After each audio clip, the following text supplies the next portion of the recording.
नमस्कार मित्रांनो, कसे आहात? बरे आहात ना? मी तुम्हाला मोठ्या मिरचीची भजींची रेसिपी दाखवते. शेवटपर्यंत व्हिडिओ बघा. थोडंसं बेसन पीठ घेणे, त्यात तांदळाचं पीठ टाकणे, कुरकुरीत होतात तांदळाच्या पिठामुळे.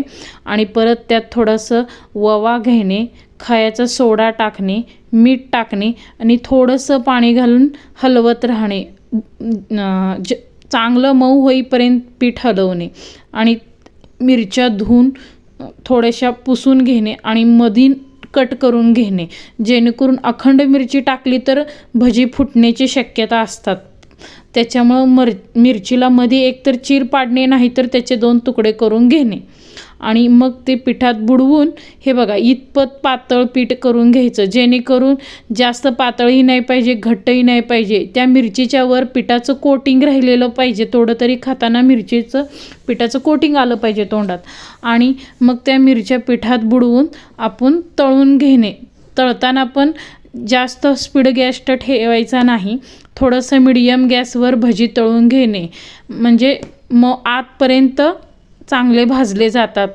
जरा नवीन असल्यामुळं बोलताना भीती वाटते, समजून घ्या मित्रांनो. आणि माझे व्हिडिओ बघत राहावा, माझ्या आयडीला फॉलो करत राहावा. हे बघा असे थोडे थोडे टाकून मिरची तांबूस रंगापर्यंत भाजून घेणे, जेणेकरून ती कुरकुरीत होतात आणि आतून वरून पूर्णपणे भाजले जातात. मिरची भजी खुसखुशीत छान होतात ह्याच्याने. तांदळाचं पीठ टाकल्यामुळे जास्त तेलही शोषून घेत नाहीत आणि तेलकटही होत नाहीत आणि क्रंचीनेसपणा येतो भज्यांना तांदळाच्या पिठामुळे. आणि करून घेणे. आणि त्यात पण माझं थोडंसं अजून 2-3 घाणे करून मिरच्यांचं, तरी माझं पीठ उरलं होतं.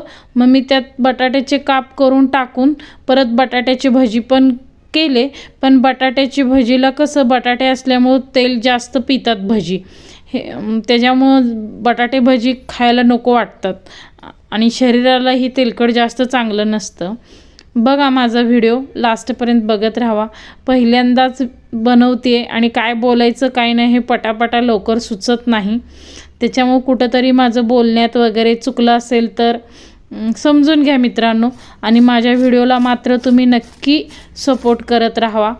बघूया आता कुठंपर्यंत आपण व्हिडिओ पोचवू शकतो. आता नवीन आलाय नियम, त्याच्यामुळं 8000 कंप्लीट करावं लागतं आहे वॉच टाईम. होतंय की नाही आपल्याला माहीत नाही, तरी बघू. ओके, मग बाय मित्रांनो. कसा वाटला माझा व्हिडिओ नक्की मला सांगा आणि माझ्या आय डीला सबस्क्राईब करा आणि माझे व्हिडिओ पाहत राहा आणि मला नक्की सबस्क्राईब